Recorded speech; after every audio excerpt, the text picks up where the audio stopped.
E estamos de volta, pessoal, para mais um vídeo sobre revisão da vida toda. E o INSS, hein?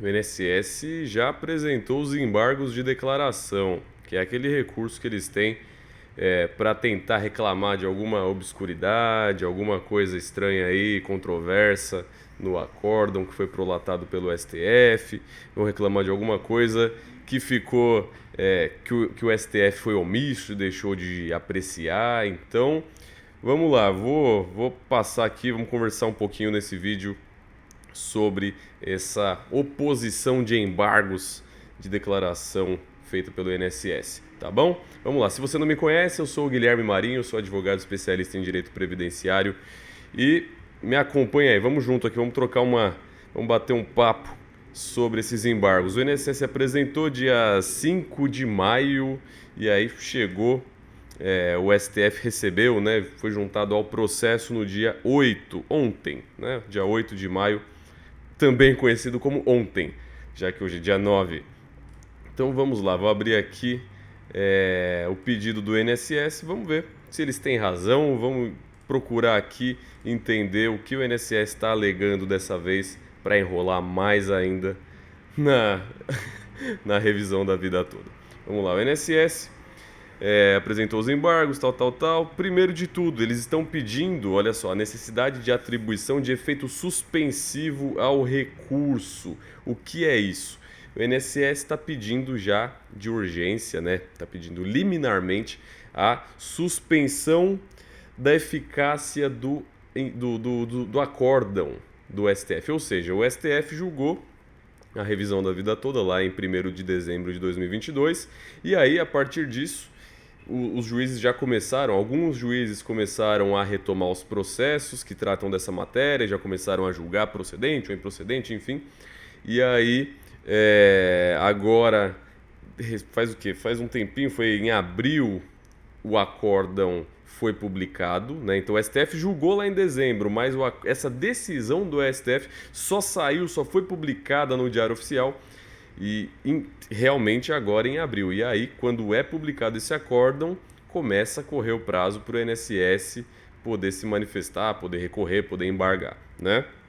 Então, uma vez que o julgamento foi feito pelo STF, começou a funcionar, os juízes começaram, depois que foi publicado principalmente o acórdão, né? Os juízes começaram a aplicar essa tese da forma como o STF decidiu.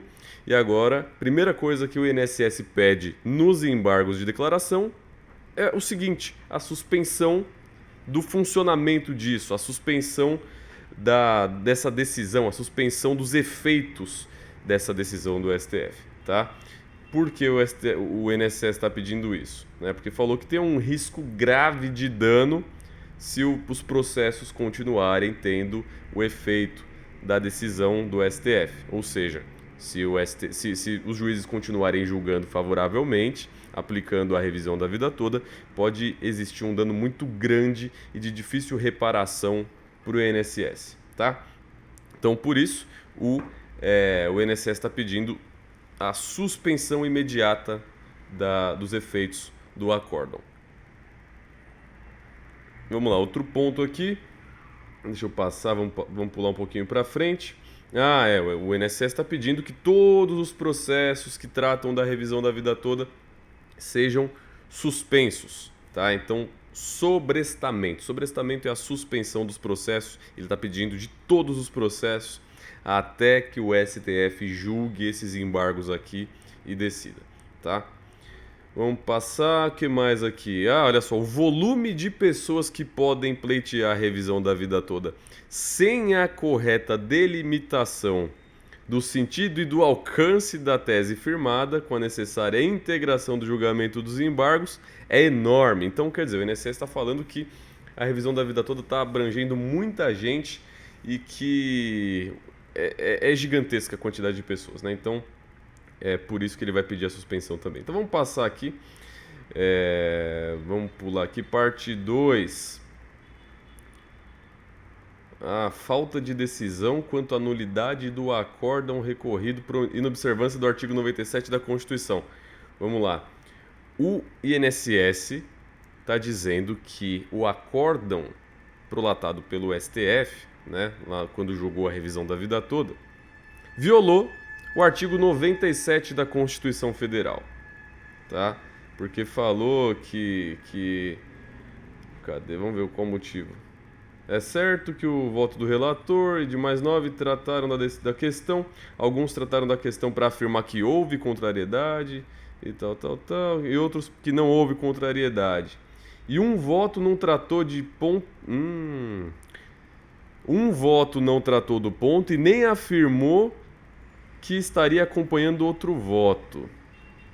Ou seja, o INSS está dizendo que para declarar inconstitucional o artigo tal, que abre margem para a revisão da vida toda, era necessário haver 6 votos, né, contra 5, porque são 11 ministros no STF, então 6 deveriam ter votado de uma maneira clara, declarando inconstitucional o artigo, e 5, né, a minoria, então pelo menos 6 deveriam ter votado a favor. Só que eles estão dizendo que um dos votos aqui não é tão claro, não fala se declara inconstitucional ou não. Então, quer dizer, ficou 5-5, é isso que o INSS está dizendo. É estranho, né? Vamos lá. Nossa, que engraçado. Eles disseram aqui, ó, entenderam que o STJ não contrariou o artigo 97. Quem falou isso? De acordo com o INSS, o ministro Marco Aurélio falou que o STJ não contrariou o artigo 97, o Alexandre de Moraes, Edson Fachin, Carmen Lúcia e Rosa Weber. Depois, ministros que entenderam que o STJ contrariou o artigo 97. Nunes Marques, Barroso, Toffoli, Gilmar Mendes, Luiz Fux. Agora, então 5-5, né, pelo que eu li aqui. Agora, não tratou de questão e nem afirmou que acompanhava o relator, Lewandowski, justamente o que se aposentou. Vamos lá, como se vê, portanto, não se formou decisão do colegiado a respeito dessa questão prejudicial ao julgamento de mérito, que é a nulidade do acórdão recorrido do STJ em razão da inobservância da reserva de plenário do artigo 97 e tal. Então, eles estão dizendo que o ministro Ricardo Lewandowski não foi claro se acompanhava o relator ou não, se o STJ contrariou ou não o artigo 97, enfim. Vamos lá. E aí, demonstrada a omissão do acórdão, por causa disso, deve ela ser sanada com o pronunciamento do próprio colegiado. Aí é interessante, né? Porque eles iam pedir para o colegiado se manifestar quanto a isso, só que o Lewandowski se aposentou. E agora? O que acontece? Omissão, olha só, outro ponto importante aqui. O INSS está falando que o STF foi omisso quanto à decadência e prescrição. Ou seja, eles estão dizendo que o STF não deixou claro se existe qual o prazo, né, prescricional, qual o prazo decadencial. Ou seja, prazo decadencial é aquele que nós entendemos em caso de revisão da vida toda, é aquele prazo de 10 anos. Né? A pessoa se aposentou, começou a receber o benefício em tal data, ela tem 10 anos para pedir a revisão. Se passar desses 10 anos, acabou. É isso que nós entendemos e o INSS está dizendo aqui que o STF não foi claro quanto a esses prazos, né? O prazo decadencial, que é esse de 10 anos, e o prazo prescricional é o prazo das parcelas. Né? Quando você entra com um processo desse, você pode resgatar as parcelas dos últimos 5 anos até a data que você entrou com o processo e daí em diante. Né? Então você pode resgatar aí os últimos 60 meses e tal. Eles estão dizendo que o STF não foi claro quanto à fixação do prazo prescricional. Então, nem o decadencial, nem o prescricional. Então, o INSS está dizendo que o STF foi omisso também nessa parte. Por isso, os embargos de declaração também. Vamos pular aqui um pouquinho para frente, vamos para o próximo tópico. Dessa forma, nos termos da ADI 6.096, deve-se observar o prazo de 10 anos para revisão, tal. Já sei porque eles estão falando isso. Porque tem advogados por aí, eu não vou dizer se estão certos ou errados, não vou atacar ninguém aqui. Eu vou me limitar a dizer o seguinte. Aqui no escritório nós entendemos que existe um prazo decadencial de 10 anos, mas tem advogados que estão dizendo que não existe esse prazo decadencial e que qualquer um poderia ter entrado com o processo. Né? Nós entendemos que alguém que se aposentou em 2006 já passou o prazo de 10 anos que teria para entrar com o processo de revisão da vida toda e não daria mais. Mas tem gente por aí falando, não, essa pessoa não tinha ciência, né? Então o prazo decadencial dela deve acontecer a partir do julgamento da revisão da vida toda. A partir de agora, né, a partir de 1º de dezembro, que seja, ou a partir da publicação do acórdão, é que tem que contar o prazo de 10 anos. Então quer dizer, todo mundo vai ter direito, né?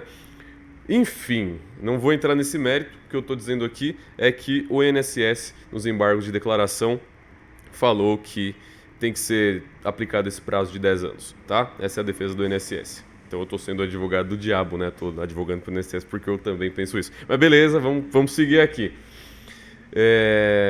Vamos passar. Omissão sobre o divisor mínimo de 60%. Putz, isso aqui é na fórmula do cálculo. O INSS vai querer limitar aqui, querendo aplicar aqui o divisor mínimo de 60% do PBC, do período básico de cálculo. É uma continha chata, mas é uma fórmula que o INSS quer aplicar para dar aquela reduzida no cálculo, tá? Não vou entrar, porque vai ser um cálculo chato de explicar. E você quer saber sobre os embargos, não quer saber sobre cálculo, né? Então tá bom, já vou te explicando aqui que o INSS está reclamando até do cálculo que foi aplicado, porque o STF não foi claro quanto a esse período, tal, enfim, ao cálculo que vai ser aplicado. Que mais? A necessidade de adstrição do pedido. O STF, de acordo com o INSS, o STF não se manifestou sobre os potenciais impactos da tese da revisão da vida toda nos demais benefícios previdenciários, em especial os benefícios temporários. Ou seja, o INSS está aqui reclamando que o STF não foi claro sobre a possibilidade de revisão da vida toda naqueles benefícios que não são permanentes, né? A aposentadoria é uma coisa que a gente sabe que é permanente, mas e um auxílio-doença, né? Será que quem recebe auxílio-doença pode fazer a revisão da vida toda? Para nós, nosso entendimento aqui é que sim, tá? Salário maternidade é possível? Olha, se fizer a conta aí, pode ser que tenha um ou outro que sim, né? Eu não cheguei a fazer, confesso que não cheguei a fazer nenhuma revisão de vida toda de salário maternidade, até porque é um benefício que só dura 4 meses, enfim, é difícil aparecer um caso assim, né? Mas, e aí? Auxílio reclusão, por exemplo, vai ter direito à revisão da vida toda? Sei lá. Então, nós entendemos que é possível também a revisão da vida toda para todos esses casos, apesar de serem benefícios temporários. E o INSS está reclamando aqui nos embargos, dizendo que o STF não foi claro quanto à possibilidade de revisão da vida toda nesses benefícios, tá? Então eles querem que o STF esclareça se é possível ou não. Então isso também foi mais um motivo para apresentação desses embargos, para oposição dos embargos de declaração. O que mais? Vamos ver qual é o outro motivo para reclamação aqui. Omissão sobre a modulação dos efeitos. Olha só, o INSS está pedindo modulação dos efeitos, ou seja, restringir os efeitos de forma que se apliquem apenas para o futuro. Olha que beleza. O INSS, claro, né, o INSS não quer pagar essa grana para o povo todo, não quer sair distribuindo dinheiro. Então, o que o INSS quer? Ele quer que o STF limite, module os efeitos, escolha para quem é que a revisão da vida toda vai valer e para quem não vai valer. E o STF não foi claro quanto a isso, de acordo com o INSS, tá? Eles querem que o STF aplique só de forma futura. Presta muita atenção nisso. O INSS quer que o STF somente permita a revisão da vida toda daqui para frente. Em que sentido? No sentido de, beleza, a gente aumenta o valor do benefício da pessoa que entrou com o processo, mas nós não queremos pagar os atrasados. Isso é modular os efeitos, tá? Então, o INSS quer que o STF... Beleza, se você vai autorizar, diante de tudo que a gente já reclamou, se o STF... Se vocês aí, ministros, estão entendendo que é possível a revisão da vida toda, então tá, mas segura isso daí. Não vai liberar os atrasados dos últimos anos todos para essa galera, né? Tem alguém aí que entrou com o processo em 2020. Lá em 2020, essa pessoa podia resgatar os últimos 60 meses, né? Então, ela estava pedindo 2015, 16, 17, 18, 19 e os meses de 20 que seja, né? Estou falando que foi janeiro de 2020, então poderia pegar todo esse tempo. Enfim, a conta é a seguinte, você pode resgatar os últimos 5 anos. o INSS não quer pagar esses últimos 5...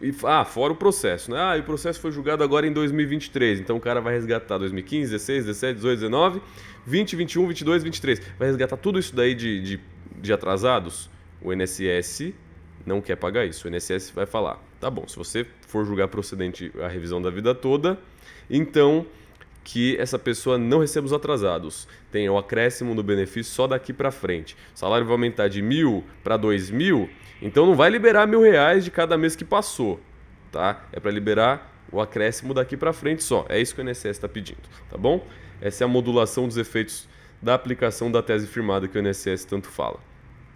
O que mais? Vamos descer aqui, muito texto. Aí o INSS explica aqui o cabimento, né, da modulação dos efeitos, está explicando por que cabe esse pedido de modulação, de limitação, melhor dizendo, né, assim que a gente fala, é a modulação dos efeitos. E olha lá, e os impactos. Agora ele vai explicar aqui, primeiro, do cabimento dessa modulação e agora dos impactos que a tese da revisão da vida toda vai causar e por isso precisa da modulação, tá? Vai falar que é muito grande o rombo econômico que vai ser causado, então que o INSS seja obrigado somente a pagar daqui para frente, não retroativo, não os atrasados. E aí vem a parte dos requerimentos. Vamos passar aqui para o finalzinho. Diante de todo o exposto, o INSS requer, primeiro de tudo, requer a suspensão dos processos que tramitam em qualquer vara ou grau de jurisdição que tenham como objeto a tese firmada no acordo ou embargado. Então tá, até a decisão definitiva. Então, se o seu processo está na vara, está no juizado, ou se já está na segunda instância, né, está no tribunal, está na turma recursal, seja lá onde estiver, o INSS quer a suspensão do seu processo. Número 2, a anulação do acórdão recorrido, ou seja, a anulação do julgamento que foi realizado pelo STF, porque não foi observado o artigo 97 da Constituição e tal. Então quer que volte pro STJ para que o STJ realize um novo julgamento. Meu Deus. Caso não seja colhido nada disso que ele formulou até agora, nessas duas coisas que eu mencionei, então que sejam supridas as omissões, né? As omissões que o INSS apontou em todo esse tempo aqui, que eu falei até agora. Para quê? Número 1, para deixar claro que as revisões de vida toda estão sujeitas ao prazo prescricional e o prazo decadencial estabelecido na Lei 8.213 de 91. Ou seja, o INSS quer que o STF deixe claro se existe prazo decadencial de 10 anos e prazo prescricional de 5 anos, tá? Número 4, vamos lá. Excluído o alcance da tese aprovada, os salários de benefício das aposentadorias voluntárias, na situação em que a média atualizada dos salários da revisão da vida toda seja inferior à média atualizada, tal. Tá, é a parte que eu falei lá daquela continha chata do divisor mínimo de 60%. Tá, o INSS quer prejudicar o cálculo. Em resumo, é isso. Número 5, modular os efeitos do acórdão embargado de forma que ele se aplique apenas para o futuro. É o que eu acabei de explicar sobre modular e não pagar os atrasados. Então, o INSS está pedindo aqui para que, excluindo-se expressamente, né, a modulação, excluindo-se expressamente a possibilidade de revisão de benefícios previdenciários já extintos, ou seja, vamos dar um exemplo aqui, a pessoa recebia aposentadoria por invalidez, e aí o benefício foi cessado em 2021, acabou o benefício, parou de receber. Então, o INSS está pedindo para que não haja a revisão da vida toda desse benefício. Exclua também a possibilidade de rescisão das decisões transitadas em julgado. Que legal, que interessante. Isso aqui significa o seguinte: pessoas que entraram com o processo pedindo revisão da vida toda e tiveram um julgamento, né, tiveram improcedente o pedido, o INSS está pedindo para que essa pessoa não possa fazer aquela ação rescisória para desfazer essa sentença de improcedência, para que essa pessoa tenha o direito o INSS está pedindo para que essa pessoa tenha que se contentar com a decisão que foi feita pelo juízo e que foi improcedente, tá? Vamos passar aqui. Próxima, revisão e pagamento. Excluindo-se também a possibilidade de revisão e pagamento das parcelas de benefício quitadas à luz e ao tempo do entendimento então vigente, vedando-se, por consequência, o pagamento de diferenças anteriores a 13 de abril de 2023. 13 de abril de 2023 foi a data que foi publicado o acórdão. Então, o INSS está falando, tá bom, então a gente só paga de 13 de abril de 2023 para frente. Não tem atrasado, tá? É isso. Então, isso aqui é o recurso do INSS. Esses são os embargos de declaração apresentados pelo INSS ao STF. E é isso aí. Agora, o que vai acontecer? A gente vai esperar. Nós temos que esperar o STF receber isso e julgar isso. Tem prazo para esse julgamento? Quando vai acontecer isso? Não tem prazo. Não sei quando vai acontecer. Não tem prazo. Depende única e exclusivamente do STF. É uma coisa demorada, não tem como saber. E agora, o que vai acontecer? Os juízes vão suspender os processos? Vamos ver. Se o STF receber esses embargos aqui, já declarar, né, já mandar, já ordenar que os juízes suspendam, né, sobrestem os processos, é isso que vai acontecer. Enquanto eles não se manifestarem, os processos vão sendo julgados, tá? Tem processos aí sendo julgados procedentes, tem processos já com tutela antecipada sendo concedida, tá? Aqui nós tivemos alguns, inclusive, né? Tem processos que o juiz entende que existe a urgente necessidade do acréscimo no valor do benefício, ele já concede a tutela de urgência, ou seja, o INSS já vai pagar aumentado com a aplicação da revisão da vida toda para essas pessoas. Tem juiz que entende, olha, não existe essa necessidade proeminente, então a pessoa está recebendo benefício, está conseguindo pagar as contas, então lá no final, quando o trânsito está em julgado, se ela continuar ganhando em todas as instâncias, aí sim ela vai receber o aumento do benefício, os atrasados e tal. Tem juiz aplicando isso. E tem juiz negando também. Tem gente que não tem direito a nada e entrou com processo mesmo assim, né? A gente sabe o que acontece. Por isso que o importante é primeiro fazer a análise, faz os cálculos, verifica se o valor do benefício vai aumentar e se for aumentar, aí vale a pena entrar com processo, né? Tem gente que não faz cálculo nenhum, só sai entrando com processo, distribui um monte de processo sem fazer conta, sem analisar, sem verificar o direito, sem verificar a decadência, sem verificar também a prescrição, pede valores exorbitantes, e aí na hora que o juiz vai julgar improcedente e vai condenar essa pessoa a pagar 10% do valor da causa pro INSS. Então, é delicado. Então, primeiro faz análise, depois entra com processo, se for o caso, tá? Tá acontecendo tudo isso. Agora, se o STF mandar os juízes suspenderem, se o STF acatar o pedido do INSS de suspensão, de sobrestamento de todos os processos que versam sobre a revisão da vida toda, então paciência, todos ficarão sobrestados, suspensos, aguardando que o STF julgue esses embargos aqui, tá bom? Então, é isso, acho que eu expliquei aqui tudo o que aconteceu, tudo que o INSS está pedindo.